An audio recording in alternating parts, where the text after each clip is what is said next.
দেখ ক্লাস 12 এ অ্যাকাউন্টেন্সি যেটা বলেছিলাম 2015 সাল থেকে 2019 সালে যে সমস্ত এমসিকিউ গুলো ছিল সবকটা এমসিকিউ খুব ইম্পর্টেন্ট ছিল। সেই এমসিকিউ গুলো খুব ভালো করে করতে হবে, সেই এমসিকিউ গুলো খুব ভালো করে করতে হবে। এরপরে আমার দুটো সেট খুঁজে বার করা হয়েছে, সেই দুটো সেটের এমসিকিউ খুবই ইম্পর্টেন্ট, ঠিক আছে? সেই এমসিকিউ গুলো খুব ভালো করে করতে হবে, তার একটা সেট, ঠিক আছে? তো দেখ প্রথম কোশ্চেন বলেছে পার্টনারশিপ ডিড ইজ অ্যান, মানে অংশীদারি চুক্তিপত্র কি? অপশন দিয়েছিল, অনেকগুলো অপশন বলেছিল। বলছে পার্টনারশিপ ডিড একটা ভার্বাল এগ্রিমেন্ট, একটা রিটেন এগ্রিমেন্ট। বলছে এটা এরকম হতে পারে, ভার্বাল হতে পারে, রিটেন হতে পারে, অল অফ দিস। মানে অংশীদারি চুক্তিপত্র কোনটার মধ্যে পড়বে? এটা কি মৌখিক চুক্তি, লিখিত চুক্তি, মৌখিক লিখিত দুটোই, অল অফ দিস। তো তোকে এই অপশনগুলো তোকে জানতে চেয়েছি। তাহলে কি লিখতে পারিস? অংশীদারি চুক্তিপত্র কি? মৌখিক চুক্তি, লিখিত চুক্তি, ঠিক আছে? বা দুটোই হতে পারে, মৌখিকও হতে পারে, লিখিত হতে পারে, অল অফ দিস। কোনটা হবে आंसर? মৌখিক এবং লিখিত দুটোই হবে, বোথ। ঠিক আছে? অল অফ দিস মানে ভালো করে শোন। বলছে মৌখিক হতে পারে, লিখিত হতে পারে, মৌখিক হয় মৌখিক নয় লিখিত, ঠিক আছে? তো আর অল অফ দিস মানে তিনটে। অ্যাকচুয়ালি এখানে आंसर হবে হয় মৌখিক নয় লিখিত, যে কোনো একটা। এরকম কখনো হয় অংশীদারি চুক্তি মৌখিক হবে, লিখিত হবে না?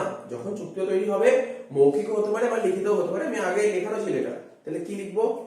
Either verbal or written agreement. কি বললাম বুঝতে পারলি তো? এমনি এখানে অপশনে ইংলিশ লিখলে কোনো যায় আসে না, কারণ তো অপশন থাকবেই ওখানে, ঠিক না? আইদার, কি বললাম বল? Either verbal or written agreement.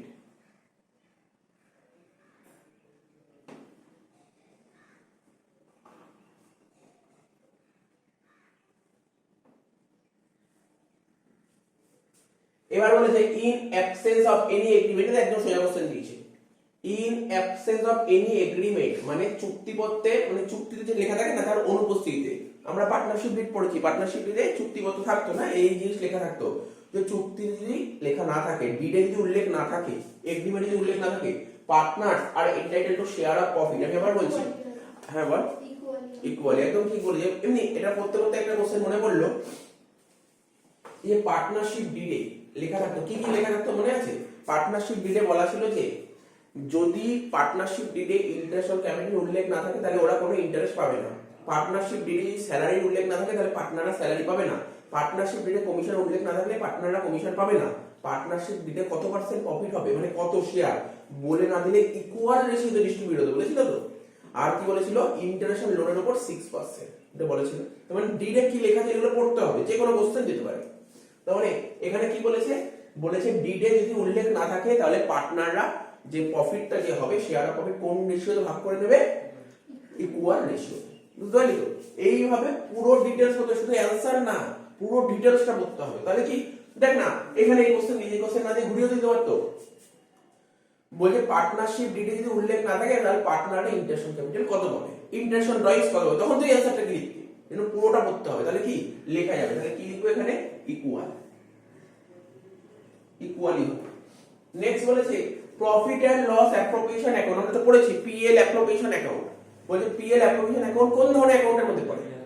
Nominal account, ঠিক বলেছিস। আমাদের যে গোল্ডেন রুলে যে অ্যাকাউন্ট ছিল, real account, personal account, nominal account. Profit and loss appropriation হচ্ছে নমিনাল অ্যাকাউন্ট। কিন্তু দুর্ভাগ্যের বিষয় এখানে যে অপশন দিয়েছিল, এখানে দিয়েছিল পার্সোনাল অ্যাকাউন্ট। আমি বলছি কি কি অপশন দিয়েছে, তো অপশনটা পড়েছি কি দিয়েছে।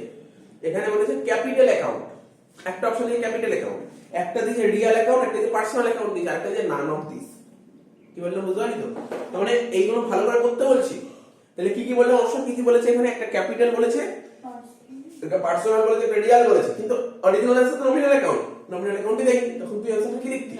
নান অফ দিস, ঠিক আছে? কিন্তু এখানে তুই নান অফ দিস লিখিস না, তুই নমিনাল অ্যাকাউন্টটাই লিখে রাখ। কি বললাম বুঝতে পারলি তো? আরে আমরা সবাই জানি মানে পিএল অ্যাপ্রোপ্রিয়েশন অ্যাকাউন্ট নমিনাল অ্যাকাউন্টের মধ্যে হয়, কিন্তু ওখানে অপশনই দেয়নি। কি বুঝতে পারছিস তো? তো সুতরাং মাথায় রাখতে হবে। তারপর কি বলেছে? এটা তো একদম ইজি জিনিস, তো নতুন করে বলার কিছু ছোট্ট একটা অঙ্ক দিয়েছে।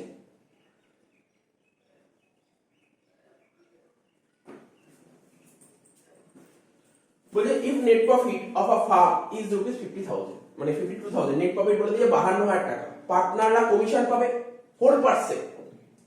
এইবার নেট প্রফিট 52 আর পার্টনার কমিশন 4%, কিন্তু 4% কমিশন কার উপর পাবে? আফটার চার্জিং না বিফোর চার্জিং, দেখো ভাই এখানে বলেছে কি আফটার চার্জিং। যদি আফটার চার্জিং হয় তাহলে কমিশন কত হবে শিখিয়েছিলাম তো, নতুন তো কিছু নয়। এই 52,000 টাকা যে নেট প্রফিট আছে এর মধ্যে কমিশনের টাকা ইনক্লুড আছে কি ইনক্লুড নেই? ইনক্লুড আছে। তার মানে এটা 104 কে রিপ্রেজেন্ট করতে শিখিয়েছিলাম তো, তাহলে 4 কত করে ফেল ইজা আসে ক্যালকুলেটর বের কর, কর 52,000 ইনটু 4/104, आंसर শেষ। 52,000 ইনটু 4/104 2000 হয়ে গেল। নেক্সট বলেছে গুডউইল ইজ, দেখি অপশন কি জানতে চাই, অ্যাকচুয়ালি ওরা কি জানতে চাই সেটা আমাকে দেখে নিতে হবে। গুডউইল মানে সুনাম, সুনাম কি? এখানে অপশন দিয়ে সুনাম এক ধরনের ফিকটিসিয়াস অ্যাসেট। এখন বলি ফিকটিসিয়াস অ্যাসেট মানে কি জানি? ফিকটিসিয়াস অ্যাসেট মানে কি? অলিক সম্পত্তি বা ভুয়ো সম্পত্তি। সুনাম কি ভুয়ো সম্পত্তি, অলিক সম্পত্তি? না। তাহলে ট্যানজিবল অ্যাসেট কাকে বলে? যেগুলো যে সমস্ত অ্যাসেটকে টাচ করতে পারি তাকে বলে ট্যানজিবল অ্যাসেট। গুডউইলকে কি টাচ করতে পারি? না। তাও বলছে ইনট্যানজিবল অ্যাসেট। ইনট্যানজিবল অ্যাসেট মানে একটা এমন ধরনের অ্যাসেট যে অ্যাসেটকে টাচ করতে পারি না, ছুঁতে পারি না, কিন্তু অনুভব করতে পারি, তো এটা বলতে পারি। আর একটা দিয়েছে ইনট্যানজিবল ফিকটিসিয়াস অ্যাসেট। না, ইনট্যানজিবল ফিকটিসিয়াস অ্যাসেট হবে না। যদি এরকম অপশন দিত, যদি এরকম অপশন দিত ইনট্যানজিবল ফিক্স অ্যাসেট, তাহলে ঠিক। আমার কথাটা শোন, তোদের বলেছি আগে ফিক্স অ্যাসেটকে আমরা দুভাবে ভাগ করি, একটা ট্যানজিবল একটা ইনট্যানজিবল। তো গুডউইল হচ্ছে এক ধরনের ইনট্যানজিবল ফিক্সড অ্যাসেটস। গুডউইল এক ধরনের ইনট্যানজিবল ফিক্সড অ্যাসেট। যদি এখানে ইনট্যানজিবল অ্যাসেট দিত, আবার যদি ইনট্যানজিবল ফিক্সড অ্যাসেট দিত, তখন তোকে লিখতে হতো ইনট্যানজিবল ফিক্সড অ্যাসেটস। কি বললে বুঝতে পারলি তো? তাহলে গুডউইল ইজ কি লিখবি? Intangible fixed assets. তাহলে ইনট্যানজিবল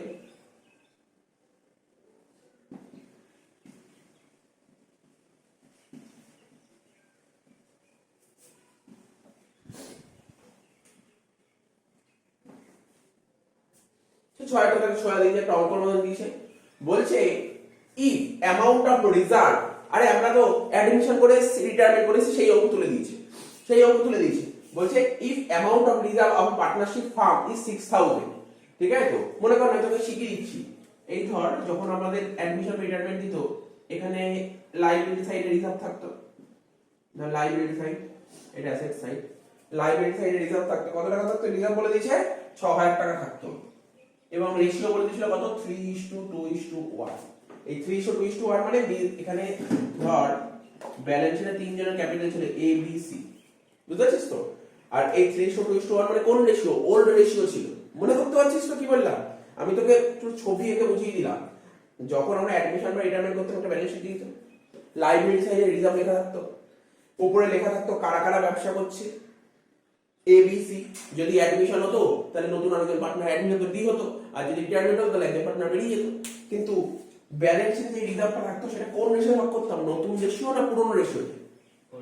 ওল্ড রেশিও, পুরনো রেশিওতে ভাগ করতাম। তার মানে এই 6,000 টাকায় ভাগ করতাম 3:2:1 এ। মানে আমি যদি এখানে দেখাই এ বি সি, তাহলে 6,000 টাকা মানে কত হবে? 3,000, 2,000, 1,000, এই তো হতো। তোরা যখন অ্যাডমিশন রিটায়ারমেন্ট করার সময় পার্টনার্স ক্যাপিটাল অ্যাকাউন্ট খুলতে কেইটে লিখতাম না, পার্টনার্স ক্যাপিটাল কেইটে লিখতাম বাই রিজার্ভ বলে, এর ঘরে 3,000, বির ঘরে 2,000, সির ঘরে 1,000 টাকা করতাম। এখানে কি বলছে দেখ, আমি দেখ এখনো কিন্তু সেভাবে কোশ্চেনই করিনি, ওরা যা বলতে সেটাকে আমি মাথার মধ্যে গেঁথে নিলাম। এবার দেখবো ওরা কি জানতে চাইছে। এই যে আমি বলে নিলাম না এতটা, তাহলে তো ও যা অ্যান্সার দেবে বেরিয়ে যাবে, ভুলই হবে না। এখানে বলেছে then share of reserve of B and C, তাহলে বি আর সি শেয়ার কত স্যার? B 2,000, C 1,000। বি আর সি কত? 2,000, 1,000 টুগেদার। বলছে বি আর সি টুগেদার মানে একসাথে, বি আর সি টোটাল কত? 3,000। এবার অপশন দেখতে হবে কি বলতে এসে, কি বলেছে, কি বললে বুঝতে পারলি? কোশ্চেনটা এবার ভালো করে বুঝতে হবে।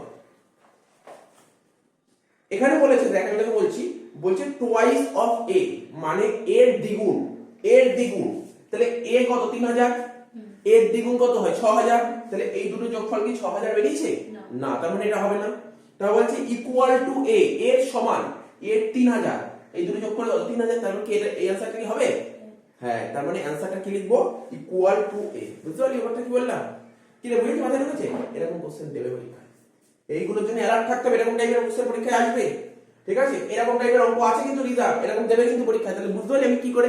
দেখো আমি আগে কোশ্চেনই পড়িনি, আমি আগে প্রথম লাইনটা পড়লাম, হ্যাঁ রিজার্ভ দিয়েছে আর রেশিও দিয়েছে। তা আমার মাথার মধ্যে পুরো ঢোকাতে হবে আমরা যখন অ্যাডমিশন করতাম বা রিটায়ারমেন্ট করতাম রিজার্ভ থাকতো তো লাইব্রেরি সাইডে, রিজার্ভ কোন রেশিওতে ভাগ করতাম? স্যার ওল্ড রেশিওতে। তা আমি আগে করে নিলাম। এবার দেখলাম কি জানতে চেয়েছে, ওরা জানতে চেয়েছে বি আর সি টোটাল কত হবে, মানে বি আর সি দুটো যোগ করে স্যার 3000 হবে। এবার অপশন কি দিয়েছে, অপশন একটা বলেছে এর দ্বিগুণ, এর দ্বিগুণ মানে 6000 আছে না, তার মানে এর সমান, হ্যাঁ এর সমান তো, এ 3000 আর যোগ করে 3000, এইভাবে বুঝতে হবে কোশ্চেন। ঠিক আছে তো? তো যাই হোক এটাই বলে দিলাম। তাহলে এখানে অ্যানসারটা কি লিখবো, আমাদের জায়গা নেই, আমি এখানে লিখছি 6 এর অ্যানসারটা কি লিখবো, ইকুয়াল টু এ। আমার প্রশ্ন খুব ইজি, এমসিকিউ পুরো বুঝে করবো, মুখস্থ করতে হয় না, পড়তেও হয় না এমসিকিউ, যার অঙ্কের কনসেপ্ট নিয়ে সেই এমসিকিউ এমনি পেরিয়ে যাবে। ঠিক তো? 6টা বোঝা গেল তো? এটা আগেও অনেকবার করিয়েছি, আবার করালাম, জাস্ট প্র্যাকটিস করছি। R and S sharing profit and losses in a partnership from 1:1, মানে আর আর এস আগে ব্যবসা করছিল তো রেশিও ছিল 1:1, দে অ্যাডমিট কিউ, তারা কিউ কে অ্যাডমিট করেছে, তার শেয়ার করে 1/4 ফিউচার প্রফিট। বলছে ফিউচার প্রফিট সেই রেশিও কত হবে, মানে নিউ রেশিও বের করতে বলেছে, মানে নিউ রেশিও বের করতে বলেছে। নিউ রেশিও বের করা শিখিয়ে দিচ্ছি কিভাবে করতে হয়, এটা একটা বাচ্চাদের খেলা, একটা নিউ রেশিও কি করে বের করতে, একটা বাচ্চাদের খেলা, তো বহুবার শিখিয়ে নিউ রেশিও কি করে বের করতে হয়। আমার ফরম্যাট ওয়াইজ কি শিখতাম, এখানে লিখতাম পার্টনার্স কি রে, তারপর ওল্ড রেশিও, এই সরি পার্টনার কে কি আছে এখানে, আর ছিল, এস ছিল, নতুন করে কিউ আসলো, তারপর ওল্ড রেশিও, তারপর নিউ রেশিও। তো এখানে ওল্ড রেশিও কত ছিল স্যার 1:1, মানে 1/2 আর 1/2, এর তো কিছু হবে না।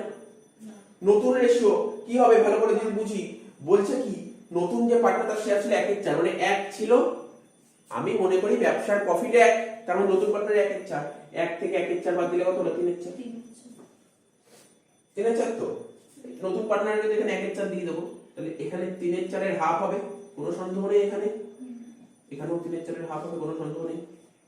তাহলে এটা হচ্ছে 3/8, এটা হচ্ছে 3/8, এটা হচ্ছে 2/8, তাই তো? কেন 2/8, 2/2 করে দেবো, তাহলে রেশিও কত হলো 3:3:2। তুই কিছু বলেছিস নাকি স্যারটা, 3:3:2 হয়ে গেল, বুঝতে পারলি তো? তো কেন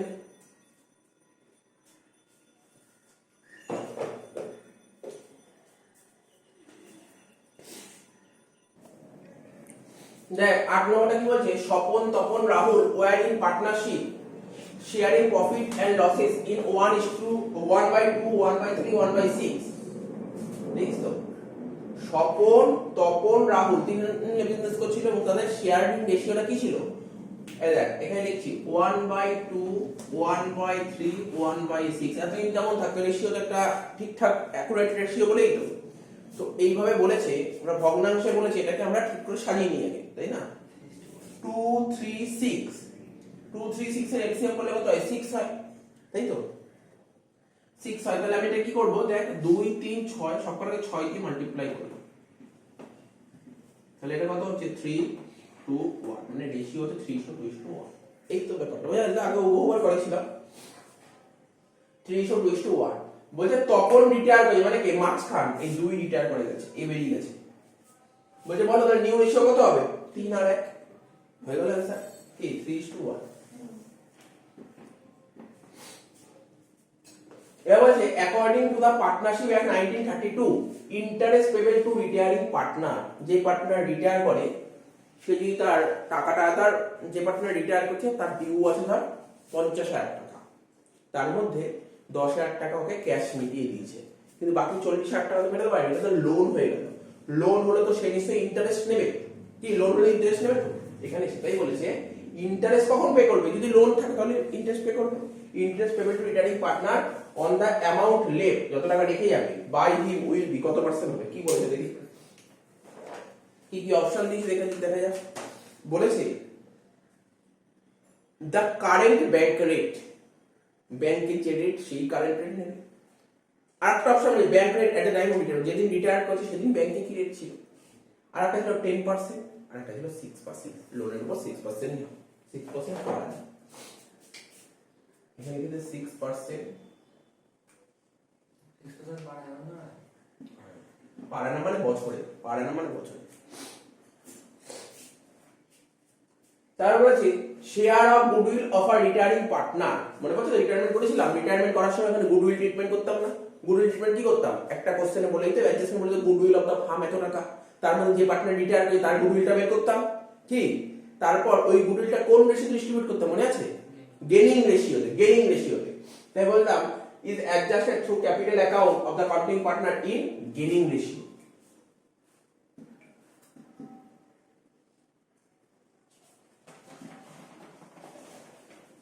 তাহলে which of the following is not the feature of Jayashree company, এখানে অনেকগুলো অপশন দিয়েছে, বলছে কোনটা জয়শ্রী কোম্পানির বৈশিষ্ট্য নয়। দেখি অপশনগুলো কি কি বলেছে। অপশনগুলো বলেছে প্রথমে পারপিচুয়াল এক্সিস্টেন্স মানে চিরস্থায়ী অস্তিত্ব, অবশ্যই কোম্পানির বৈশিষ্ট্য, ঠিক আছে।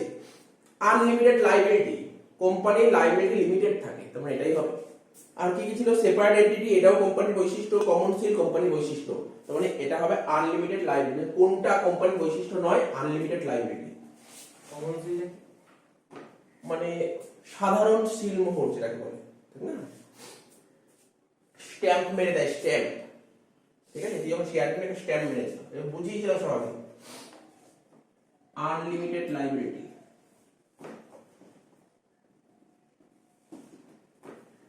বলছে মিনিমাম সাবস্ক্রিপশন, মিনিমাম মানে ন্যূনতম, সাবস্ক্রিপশন চাঁদা, ন্যূনতম চাঁদা, রেফার্স টু, ন্যূনতম চাঁদা বলতে কি বোঝায়, subscribe capital which is equal to at least, এখানে অপশন হবে 90% of the capital issue, 90% of the capital issue, এটা লিখে নেই অ্যানসারটা, এটা পুরোপুরি নতুন পেলি তাই তো, 90% অফ দ্য ক্যাপিটাল ইস্যু লিখে নেই।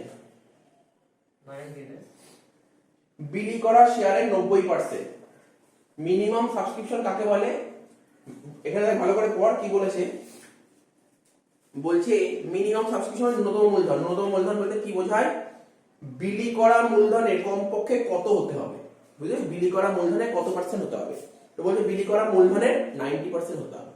আমি আবার বলছি, তার পরীক্ষাটা একটা এসে কিউই দিল সাপোজ 1 নম্বর, তুই যা পড়েই আসনি তুই এইটুক তো লিখতে পারবি, আরে এইটুক তো লিখতে হবে, 1 নম্বর পেয়ে যাবি।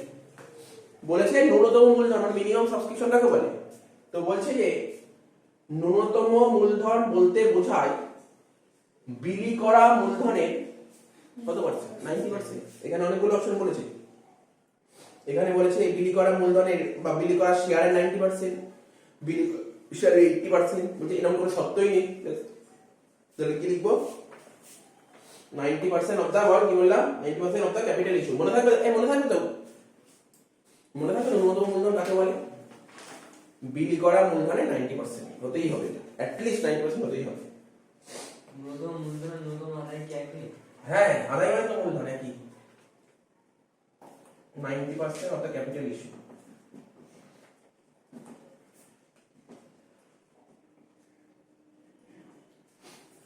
অথরাইজ ক্যাপিটাল মানে কি, এখানে অপশন দি, অথরাইজ ক্যাপিটাল মানে জানি তো, অথরাইজ ক্যাপিটাল মানে হ্যাঁ বল, maximum limit of share capital.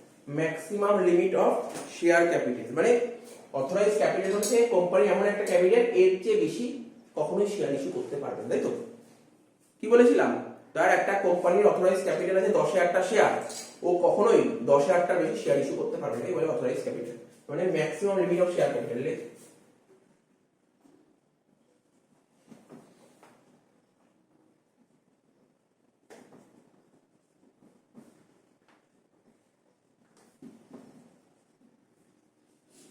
তাহলে a limited company issued equity share having face value of rupees 10 each, share face value বলতে কি বোঝায়, বলছে একটা লিমিটেড কোম্পানি একটা শেয়ার ইস্যু করবে, ঠিক আছে, একটা লিমিটেড কোম্পানি শেয়ার ইস্যু করছে, ইকুইটি শেয়ার ইস্যু করছে, যার ফেস ভ্যালু 10 টাকা করে, তো এখানে ফেস ভ্যালু বলতে কি বোঝানো হয়েছে, ফেস ভ্যালু মানে বুঝতে পারছিস তো, ফেস ভ্যালু মানে অভিহিত মূল্য যাকে বলে, ঠিক আছে, তো ফেস ভ্যালু বলতে কি বোঝানো হয়েছে এখানে, অপশন বলছে called up value, paid up value, registered value, all of this, এখানে রেজিস্টার্ড ভ্যালু হবে, এখানে ফেস ভ্যালু বলতে রেজিস্টার্ড ভ্যালুকে বোঝানো হয়েছে, ঠিক আছে, রেজিস্টার্ড মানে বলে স্যার রেজিস্টার্ড মানে কি, নিবন্ধিত রেজিস্ট্রেশন করা হয় যে ভ্যালুটা সেটাই, এখানে এটা লিখো রেজিস্টার্ড ভ্যালু। দেখি এইগুলো সব কয়েকটা নতুন নতুন আইটেম পাচ্ছিস না, কি এগুলো তোকে মাথায় রাখতে হবে, আর এটা তো সবাই পারবে। The excess credit balance of share forfeiture account is transferred to share forfeiture করেছিলাম না, শেয়ার ফরফিচার করতাম তো ফরফিচারের যে ব্যালেন্সটা বেরোতো, মনে কর প্রথমে ফরফিচার করতাম, তারপর রিইস্যু করতাম, তারপর ফরফিচার যে ব্যালেন্সটা বেরোতো কোথায় নিয়ে যেতাম, ক্যাপিটাল হিসাবে না, ওটা বলেছে। বলছে যে excess credit balance of share forfeiture, মানে অতিরিক্ত যে ক্রেডিট ব্যালেন্সে টাকা পড়ে যেত শেয়ার ফরফিচারে, সেটা কোথায় ট্রান্সফার করতাম, ক্যাপিটাল রিজার্ভে। ঠিক আছে, এটা ক্যাপিটাল রিজার্ভ লিখবো।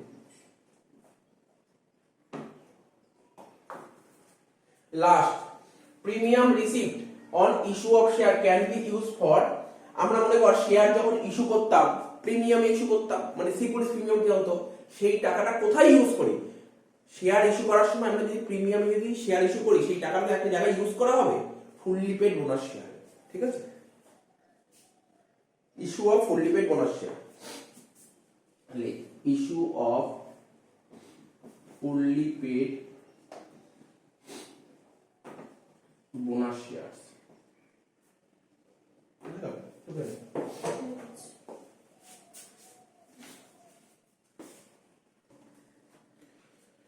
দেখ কি বলেছে, if a share of nominal value, মানে কোন একটা শেয়ারের নমিনাল ভ্যালুর কি কি নাম হয় জানিস, নমিনাল ভ্যালুর একটা নাম কি, নমিনাল ভ্যালু, বা কখনো কখনো তোর নমিনাল ভ্যালু, তো নমিনাল ভ্যালুরই আরেকটা নাম ফেস ভ্যালু। ঠিকই বলছি, নমিনাল ভ্যালুর একটা নাম ফেস ভ্যালু। 10 টাকা করে ফেস ভ্যালু, 10 টাকা করে, যার মধ্যে 8 টাকা কল, এক একটা শেয়ারের ফেস ভ্যালু ছিল 10 টাকা করে, তার মধ্যে 8 টাকা কল করা হয়ে গেছে। ঠিক আছে তো, এবং 6 টাকা পে হয়ে গেছে। ঠিক আছে তো, একটা শেয়ারের ফেস ভ্যালু 10 টাকা, যার মধ্যে 8 টাকা কল করা হয়ে গেছে, যত টাকা কল করে তার মধ্যে 6 টাকা পাওয়া গেছে। তার মানে কত টাকা পাওয়া যায়, এখানে 2 টাকা, মানে 2 টাকা কলস ইন এরিয়া, 2 টাকা কলস ইন এরিয়া। বলছে share capital account should be debited by, আমি তোদের বলছি, আমি যদি জিজ্ঞাসা করছি বল দেখি, শেয়ার ফরফিচারের জার্নাল কি বলতে পারবি, শেয়ার ফরফিচার তো করছি, শেয়ার ফরফিচারের জার্নাল হচ্ছে শেয়ার ক্যাপিটাল অ্যাকাউন্ট ডেবিট। এইবার এটা যদি বলতে পারিস, শেয়ার ক্যাপিটাল অ্যাকাউন্টে তো আমরা টাকা লিখতাম, কি লিখতাম, নাম্বার অফ শেয়ার ফরফিটেড, মনে হচ্ছে তো, যতগুলো শেয়ার ফরফিট হয়েছে, তাই তো। এইগুলো এত ডিটেইলসে যান যাতে যাই কোশ্চেন করুক সব অ্যানসার বের করে দেয়। শেয়ার ক্যাপিটাল অ্যাকাউন্ট ডেবিট কথাটির অর্থ হচ্ছে যতগুলো শেয়ার ফরফিট করেছে, বলে যায় যতগুলো শেয়ার ফরফিট করেছে। ঠিক আছে তো, ইনটু করতাম কত টাকা ইনটু করতাম বলতে পারো, যত টাকা কল করা হয়েছে, ম্যাক্সিমাম আমাকে 10 দিয়ে গুণ করে দিতাম, কারণ 10 টাকায় কল করা হতো। দেখ নিয়ম হচ্ছে যত টাকা কল করা হয়েছে, তাই তো। তাহলে নিয়ম কি লিখতে হয়, মানি সো কলড আপ, এটাই ভুল করে দেয় অনেকে। তো এই অঙ্কে কল কত টাকা করা হয়েছে, 8 টাকা, তার মানে এখানে এটা তো বলতে পারি 8 টাকা, এটা 8 টাকা। তো বলছে কি জানতে যে বল, share capital account should be debited, share capital অ্যাকাউন্টে কত টাকা ডেবিট করব, 8 টাকা, এটাই হচ্ছে আনসার। বুঝতে পারলি, 8 টাকার মধ্যে তুই ক টাকা পেয়েছিস, 6 টাকা পেয়েছিস, তাহলে তুই পাসনি কত টাকা, 2 টাকা, তাহলে আমি এখানে 2 লিখলাম। টাকা না পেলে তাকে বলে কলস ইন এরিয়া। এত ডিটেইলসে ধরে যদি বুঝতে পারিস, কেন দেখ তোকে এই কোশ্চেনটা শুনছিস তো, শুনে আসিস, এই শেয়ার ক্যাপিটাল কতটা ডেবিট হবে এটা তো নাও দিতে পারে, বলতে পারলো বলো কলস ইন এরিয়ার কথা, এই কোশ্চেন দিয়ে দিল বলো কলস ইন এর কথা হবে, তুই বলি 2 টাকা, কি বুঝতে পারছিস তো। তারপর 2 শেয়ার ফরফিটেড, জার্নালটা তোকে ভালো করে রাখতে হবে। শেয়ার ফরফিট অ্যাকাউন্ট কত হবে, 6 টাকা, এটা তো আমি আগেও লিখে করেছি। তাহলে বুঝতে পারলি অ্যানসারটা পেয়ে গেলাম, এখানে কত হবে, 8 টাকা হয়ে গেল। তারপরে ডিভিডেন্ড ইজ পেড, আমরা শেয়ার ক্যাপিটাল, আমি তো পড়েছি শেয়ার কি কি ক্যাপিটাল হয়, একটা অথরাইজ ক্যাপিটাল হয়, একটা ইস্যুড ক্যাপিটাল হয়, একটা সাবস্ক্রাইব ক্যাপিটাল হয়, পেড আপ ক্যাপিটাল হয়, তাই তো। এই যে আমরা ডিভিডেন্ড পে করি, কোম্পানি যখন ডিভিডেন্ড পে করে, কোন শেয়ারের উপর ডিভিডেন্ড পে করে, এতগুলো তো অপশন করলাম, কোন শেয়ারের উপর ডিভিডেন্ড পে করে বলতে পারবি, কোন শেয়ারের উপর কোম্পানি ডিভিডেন্ড পেমেন্ট করে, অথরাইজ ক্যাপিটাল না ইস্যুড ক্যাপিটাল না সাবস্ক্রাইব ক্যাপিটাল না পেড আপ ক্যাপিটাল বলতে পারবি, কোম্পানি কোন শেয়ার ক্যাপিটালের উপর ডিভিডেন্ড পেমেন্ট করে, ইস্যুড ক্যাপিটালের উপর কোম্পানি ডিভিডেন্ড পেমেন্ট করে। ইস্যুড ক্যাপিটাল কি বললাম, ইস্যুড ক্যাপিটাল, এখানে লিখে আনসার লিখে ইস্যুড ক্যাপিটাল। ইস্যুড ক্যাপিটাল মানে বিলিযোগ্য মূল্য। সিকিউরিটিজ প্রিমিয়াম ইজ শোন, আমরা শুনে রাখ, যদি দেয় কখনো, সিকিউরিটিজ প্রিমিয়াম ব্যালেন্স শিটে, বলতে সিকিউরিটিজ প্রিমিয়াম ব্যালেন্স শিটে কোন দিকে দেখায়, লাইবিলিটি, একদম ঠিক বলেছি, সিকিউরিটি ব্যালেন্স লাইবিলিটি। কিন্তু লাইবিলিটির মধ্যে তো অনেকগুলো হেড থাকে, কোন হেড, সিকিউরিটিজ প্রিমিয়াম লাইবিলিটির কোন সাইডে, ধর পোস্ট পরীক্ষায় কোন, হ্যাঁ reserve and surplus, securities premium balance শিটে লাইবিলিটি সাইডে দেখায়, লাইবিলিটির কোন হেডে, রিজার্ভ এন্ড সারপ্লাস হেড। তাহলে অ্যানসারটা হবে, এখানে অপশন ছিল রিজার্ভ এন্ড সারপ্লাস।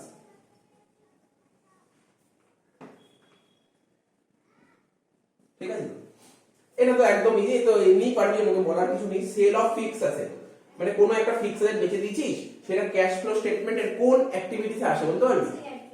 হ্যাঁ হ্যাঁ, তাহলে এখানে লিখতে হবে, দেখ লিখে cash flow from investing activities, ব্যাস এই ব্যাপারটা শেষ হয়ে গেল। ঠিক আছে, ইনভেস্টিং অ্যাক্টিভিটিস।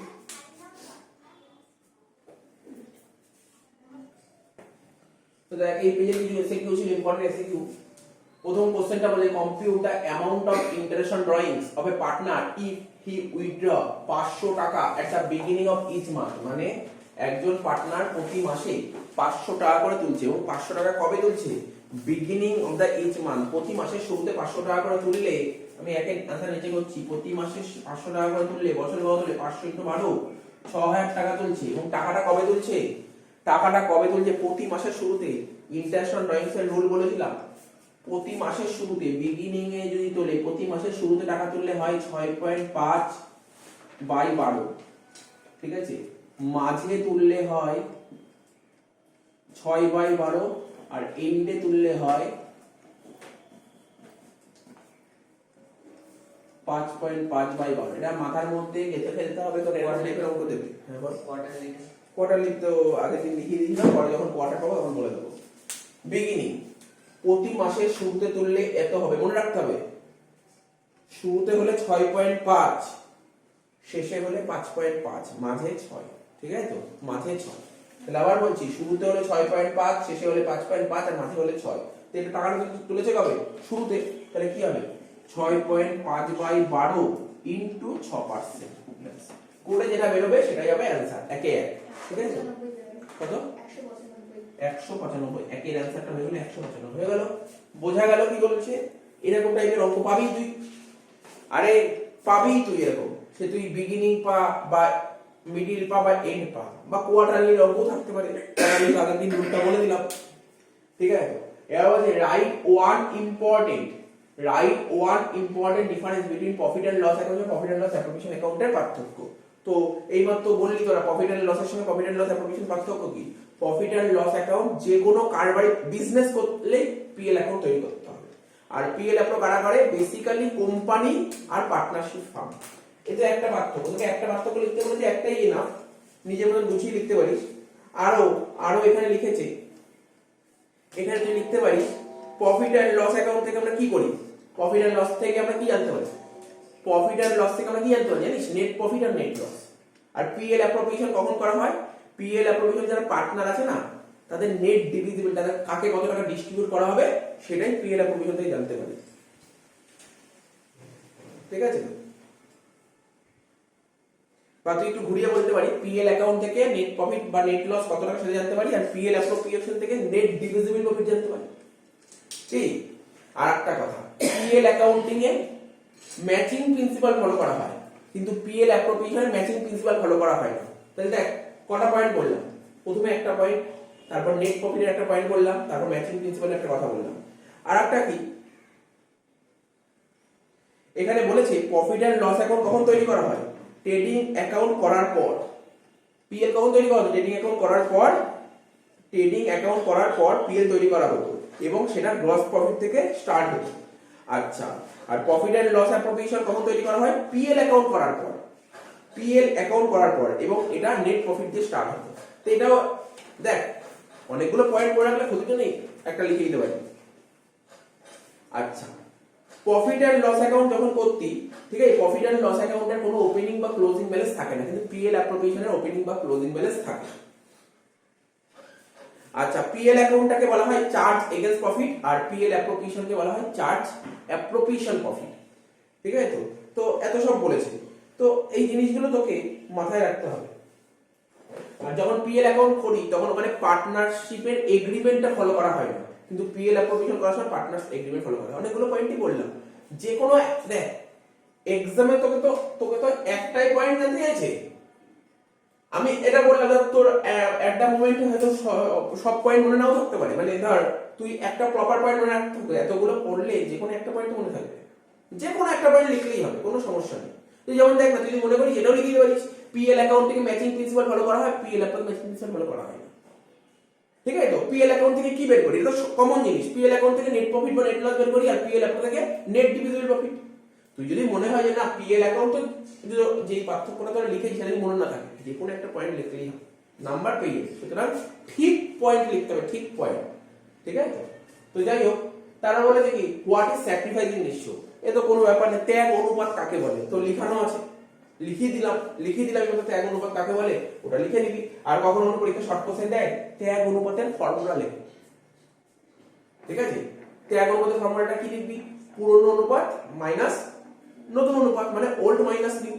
আচ্ছা কি বললাম একটু বলে দিই, স্যাক্রিফাইস কি বললাম? যে অনুপাতে, ঠিক আছে, অংশীদাররা তাদের মানে পুরনো অংশীদার, যে অনুপাতে পুরনো অংশীদাররা তাদের মুনাফার অংশ ত্যাগ করে, তাই তো, তাকে বলে ত্যাগ মানে ত্যাগানুপাত। এইবার কি বলেছে? Write the journal entry payment of premium for goodwill by new partner. এটা লিখে নে, এটা লিখে নে, এটা লিখে নে, এটা লিখে নে, এটা লিখে নে। আরে কত পড়েছি অ্যাডমিশনের অঙ্ক। নতুন পার্টনার যখন প্রিমিয়াম আনতে বলে না, নতুন পার্টনার প্রিমিয়াম হলে জার্নাল কি করতে মনে আছে? নতুন পার্টনার প্রিমিয়াম হলে জার্নাল কি হয়?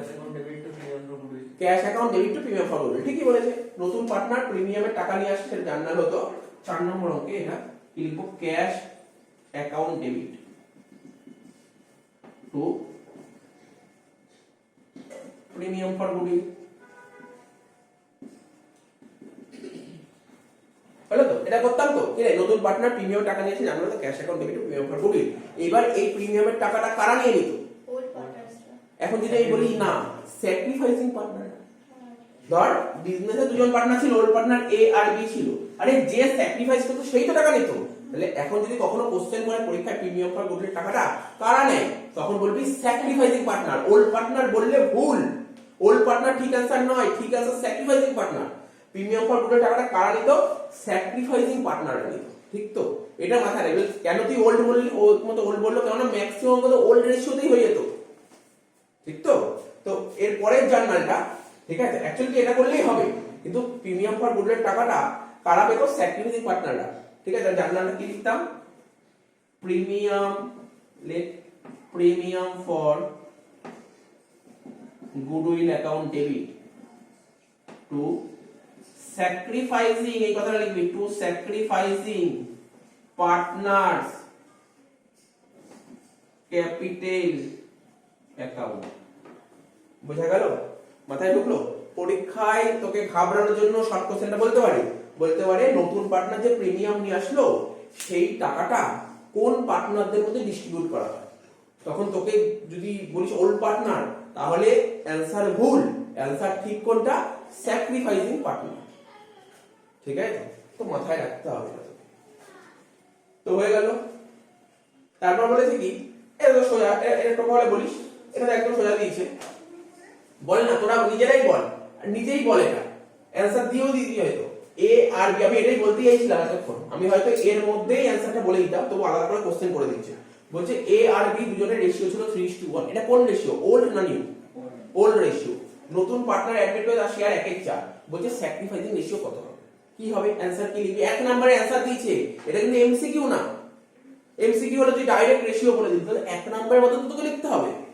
কি 1 নম্বরের মতো তোকে লিখতে হবে? কি বললে বুঝতে পারলি? বল অ্যানসার কি দিবি?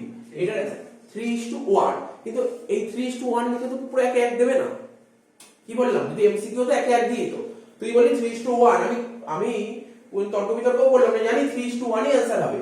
আমি একটা নোট বলেছিলাম, কি বলেছিলাম? যদি কোশ্চেনে নতুন রেশিও বলে না দেয়, বলেছিলাম তো একটা, যদি কোশ্চেনে নতুন রেশিও বলে না দেয় তখন ওল্ড রেশিওটাই হয় স্যাক্রিফাইসিং রেশিও। তা তুই কি লিখবি? 3:1 লিখবি, স্যাক্রিফাইসিং রেশিও লিখবি 3:1। ব্যাক নিচে লিখে দিবি, প্যারা চেঞ্জ করে বা ব্যাকেটা লিখবি, যেহেতু কোশ্চেনে, তুই ইংলিশে বললি ইংলিশে লিখবি, বাংলায় লিখবি, যেহেতু কোশ্চেনে নতুন রেশিও সম্পর্কে কোনো উল্লেখ নেই, তাই আমরা ধরে নিলাম পুরনো রেশিওটাই হচ্ছে স্যাক্রিফাইসিং রেশিও। ঠিক আছে? এমনি তো পুরো দেখাতে বলে এই কথাটা তোকে লিখতে হবে, তাহলে 1 পাবি। কি বললাম বুঝতে পারলি তো? তাহলে এটার অ্যানসার 3:1ই হবে, এটার অ্যানসার 3:1ই হবে। যদি এখানে নতুন রেশিও বলে দিত, তাহলে আমি স্যাক্রিফাইসিং রেশিও করে দেখাতাম। ঠিক আছে? তারপরে দেখি, দেখ এটা তো সোজা জিনিস, এই যেমন এখানে বলে দিয়েছে পরের অঙ্কটা খুব সুন্দর কোশ্চেন সেট করেছে না, যে পেপারের কোশ্চেন গুলো একটার সঙ্গে একটা লিংক আছে। দেখ 6 নম্বরটা কি বলেছে? বলছে ওল্ড রেশিও বলেছে 1:1 আর নিউ রেশিও বলেছে 3:2। বলছে স্যাক্রিফাইসিং রেশিও কত? আমি শিখিয়েছিলাম partner A B C, old new sacrificing. Sacrificing কি স্যার? Old minus new. ওই হোয়াট ইজ টু হোয়াট মানে 1/2 1/2, আর এটা 3 3 6 2 8 3/8 3/8 2/8। এটা কত হবে? 1/2 থেকে 3/8 বাদ দাও, 1/2 থেকে 3/8 বাদ দাও, আর এটা 0 থেকে 2/8 বাদ দাও। তাহলে 2 আর 8 এর লসগু করলে হবে 8, 2 8 এ 4, 4 মাইনাস 3 মানে 1/8। তাহলে এটাও তাই হবে, পড়ার দরকার নেই, 1/8। তাহলে আমরা স্যাক্রিফাইসিং রেশিও কি লিখবো? 1:1। বুঝতে পারলি তো? এটা 1 নম্বরের অঙ্ক এসএকিউ। তাহলে তোকে এইটুক কিন্তু পুরোটা করে দেখাতে হবে। যদি এইটুক করে না দেখে কি হয়, অনেকে পাশের বন্ধু থেকে নিয়ে নিল 1:1, কেটে 0 বসাবে, কেটে 0 বসাবে। এটা কিন্তু পুরো করে দেখাতে হবে 1:1 কি করে বেরোলো, ঠিক আছে তো? কি করে বেরোলো, ঠিক আছে তো? কোনো সমস্যা নেই। তবে ওরা যে তোদের পেপার দেবে না, তোদের পেপার কিন্তু একদম পুরো বুকলেট দেবে, জানিস? শর্ট কোশ্চেন বুকলেট দেবে, ওইটুক জায়গার মধ্যে ওই করে দেখাতে হবে, ঠিক আছে? ওইটুক যেটুক জায়গায় সেটাই করে দেখাতে হবে, ঠিক আছে? সুতরাং ঠান্ডা মাথায় করবি, কাটাকাটি করার চেষ্টা করবি, ঠিক আছে? তো মাথায় রাখবি। তাহলে এটা হয়ে গেল 1 হলো, 2 হলো, 3 হলো, 4 হলো, 5 হলো, 6 হলো, 7 হয়ে গেছে। শর্টটা হয়ে গেছে, ঠিক আছে? আচ্ছা, 7এরটা কি বলেছে বল দেখি? এটা বহুবার বলেছি। বলছে right the journal entry when value of plant and machinery has been increased by ₹5,000 at the time of retirement। আরে ভাই, রিটায়ারমেন্ট থেকে বা অ্যাডমিশন থেকে জার্নালে কি আসবে? বলছে রিটায়ারমেন্টের সময় প্ল্যান্ট এন্ড মেশিনারি ভ্যালু ধরো বেড়ে গেল, তাহলে জার্নালটা কি করবে বলতে পারবি? হ্যাঁ, লেখ বললাম। 7এর অ্যানসার হবে plant and machinery account debit,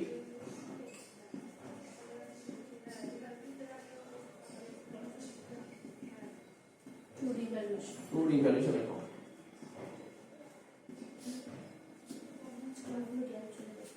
ঠিক আছে, হয়ে গেল এটা। তারপরটা বলেছে what is issued capital and paid up capital. লিখে দিলে মেইন মাত্র লিখালাম, ইস্যুড ক্যাপিটাল কোন, পেড আপ ক্যাপিটাল কোন, ঠিক আছে? আচ্ছা দেখ, what do you mean by pro rata allotment of share, ঠিক আছে? শেয়ারের আনুপাতিক হারে আবন্টন। এর এটা বুঝিয়ে দিচ্ছি। থিওরিটা তো লেখালাম, প্রোরাটা অ্যালটমেন্ট অফ শেয়ার, থিওরিটা বুঝিয়ে দিই। ধর কি হতো ভালো করে বোঝার চেষ্টা কর। আর এই প্রোরাটা অ্যালটমেন্ট অফ শেয়ার কখন দেখায় শুনছিস তো? মন্দির শোন কিন্তু, প্রোরাটা অ্যালটমেন্ট অফ শেয়ার কখন হয়, বা ধর এটা দিল না, কাকে বলে? দিতে পারে প্রোরাটা অ্যালটমেন্ট অফ শেয়ার কখন হয়? এমসিকিউ দিল, বললো আন্ডার সাবস্ক্রিপশনের সময়, ওভার সাবস্ক্রিপশনের সময়, ফুল সাবস্ক্রিপশনের সময়, কোনো সময়ই নয়। অ্যানসার হবে তোর প্রোরাটা অ্যালটমেন্ট অফ শেয়ার কখন হয় জানিস? ওভার সাবস্ক্রিপশনের সময়। কি বুঝি প্রমাণ করেছি কেন ওভার সাবস্ক্রিপশনের সময় হয়। ধর বলেছে অ্যাপ্লাই, ঠিক আছে? অ্যাপ্লাই ধর বলেছে 18,000 শেয়ার। কত বলেছে? Apply 18,000 share. ইস্যুড বলেছে কত জানিস তো? ইস্যুড বলেছে তোর 15,000 শেয়ার। মানে কি না, সরি, ইস্যুড 15 না, ইস্যুড 10 করতে হবে, বেটার হবে।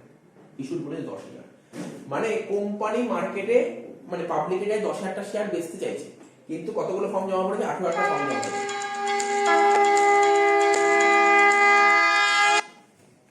তাহলে ফর্ম বেশি জমা পড়েছে না কম জমা পড়েছে? বেশি। তাহলে এটাকে কি সাবস্ক্রিপশন বলে? ওভার সাবস্ক্রিপশন বলে,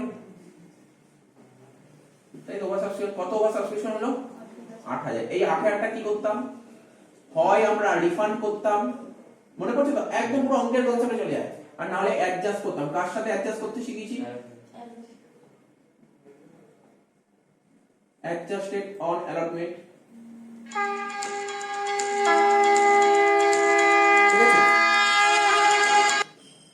অ্যাডজাস্টেড অন অ্যালটমেন্ট। কি বুঝতে পারছিস তো? যতগুলো রিফান্ড, সাপোজ ধর কোশ্চেনে বলেছে 3,000টা শেয়ার রিফান্ড করে দাও, রিফান্ড করে দিলাম 3,000, তাই রইলো কত? অ্যালটমেন্টের সঙ্গে অ্যাডজাস্ট করব কত? 5,000, তাই তো? অ্যালটমেন্টের সঙ্গে অ্যাডজাস্ট করব কত? 5,000। তাহলে দেখ সেক্ষেত্রে এই প্রোরাটা অ্যালটমেন্টটা কেমন হবে? অ্যাপ্লাই আর অ্যালট। আমি আবার বলছি, কোম্পানিতে 18,000টা ফর্ম জমা পড়েছে, তার মধ্যে কোম্পানি 10,000টা শেয়ার দেবে, বাকি 8 দিতে পারবে না। 8 এর মধ্যে 3 ফেরত দিয়ে দিল, তাহলে কোম্পানি অ্যাডজাস্ট করবে কত? এই 5,000 অ্যাডজাস্ট করবে। কোম্পানি কিন্তু 5,000টা শেয়ারটাকে ফেরত পাঠাবে না, এই 5,000টা শেয়ারটাকে অ্যাডজাস্ট করবে, আর এটাকেই বলা হয় প্রোরাটা।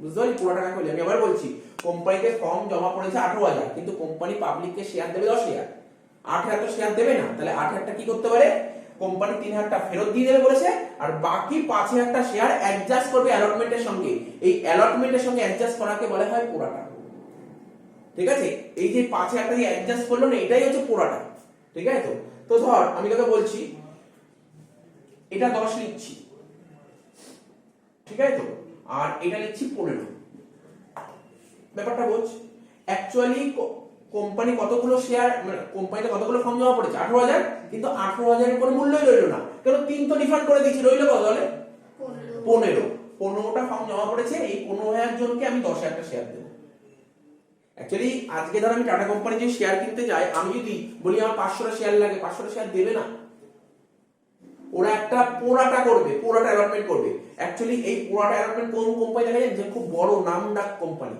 খুব রেপুটেড কোম্পানিতে হয় ধর আমি চাইলাম আমাকে এতগুলো শেয়ার দিলে আমাকে দেবে না আমি যা চাইবো তার চেয়ে আমাকে কমই দেবে কি করে দেয় এই পোড়াটা করে দেয় ধর সাপোজ ধর এটাকে ছোট কর না রেশিও কর 5 দিয়ে করলে এটা 3 হয় 2 হয় মানে আমি ধর 3টে শেয়ার যদি চাই তাহলে আমাকে কতগুলো শেয়ার দেবে দুটো শেয়ার এটাকেই বলে পোড়াটা অ্যালটমেন্টে দেবে মানে একে রেশিও ওয়াইজে প্রপোর্শন দেবে বুঝতে পারলি আপনি গল্পটা বুঝতে পারি গল্পটা কি এটা হচ্ছে পোড়াটা অ্যালটমেন্ট এই যে নোটটা লেখালাম এটাই পুরো কথাটা লেখা আছে মানে নিজের মাথার মধ্যে ঢুকিয়ে নিয়ে পোড়াটা জিনিসটা কি তোদের সিলেবাসে আসে না বলে আমি করাই না সিবিএসসি বা আইএসসি বোর্ডে পোড়াটা অ্যালটমেন্ট দিয়ে অঙ্ক স্টার্ট হয় বিকমে তো পুরোপুরি পোড়াটা অ্যালটমেন্টের অঙ্ক ঠিক আছে তো যাই হোক এটা বলে দিলাম আর শেয়ার ইস্যু একটা প্রিমিয়াম আমরা যে শেয়ার 3 ধরনের শেয়ার ইস্যু করতে পারি শেয়ার প্রিমিয়াম ইস্যু করতে পারি ডিসকাউন্ট ইস্যু করতে পারি পার ইস্যু করতে পারি তবে বর্তমান মানে লেটেস্ট কোম্পানি অ্যাক্ট 2013 এর পরে যে নতুন নিয়ম হয়েছে বলে কোনো কোম্পানি শেয়ার ডিসকাউন্ট ইস্যু করতে পারে না তাহলে শেয়ার দুটো জিনিস ইস্যু করা যায় একটা প্রিমিয়ামে আর একটা পারে তার মানে অভিহিত মূল্য মানে ফেস ভ্যালুর চেয়ে যদি বেশি দামে শেয়ার ইস্যু করো তখন তাকে বলে শেয়ার ইস্যুটা প্রিমিয়াম তো হয়ে গেল রিজার্ভ ক্যাপিটাল বলেই দিয়েছি আর হচ্ছে কি mention in one financial activity মনে করার চেষ্টা কর তোর আরে মোট কথা বলতে ফিনান্সিয়াল ক্যাশ ফ্লো করতাম না ওর মধ্যে কি কি আসে sir issue of equity share লিখতে পারে তাই না তারপর payment of debenture redemption of debenture redemption of preference share issue of preference share dividend paid কত কিছু আছে ইন্টারেস্ট অন লোন পেড এইগুলো তাহলে বোঝা গেল তো এটা কমপ্লিট হলো এই